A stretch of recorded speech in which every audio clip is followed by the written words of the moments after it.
dapat po iwasan ng mga elderlies po na mangyari po sa atin yon, sa inyo yon. Huwag pong iisipin na walang silbi o walang magagawa. Baka yun ang itinatanong ng ating mga taga-subaybay, kapatid na John. Bakit ba maling isipin yon ng mga nakatatanda na wala na silang silbi? Hindi po kasi totoo yung ganung isip Bakit?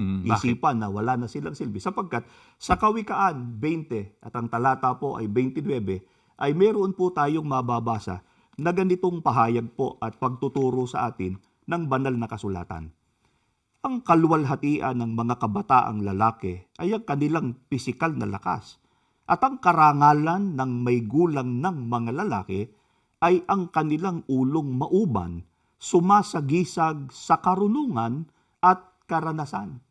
Ang isa pong tao na may edad na o matanda na ay puno po ng karunungan at karanasan. Yun po ang dahilan. Kaya ang banggit po namin kanina, hindi naman dapat ikahiya po kailanman ang aging o ang pagtanda. Puno ng karunungan at karanasan tungkol po sa mga bagay sa buhay na ito. Kaya sila po ay maaaring magsilbing gabay. Ang totoo po, malaking tulong sila sa mga susunod na henerasyon. Kaya malimit din po nating marinig, di ba? With age comes wisdom. Ano ba ibig sabihin? Habang nagkakaedad, di ba? Lalong nadaragdagan ng kaalaman. Lalong nadaragdagan po ang karunungan. Kaya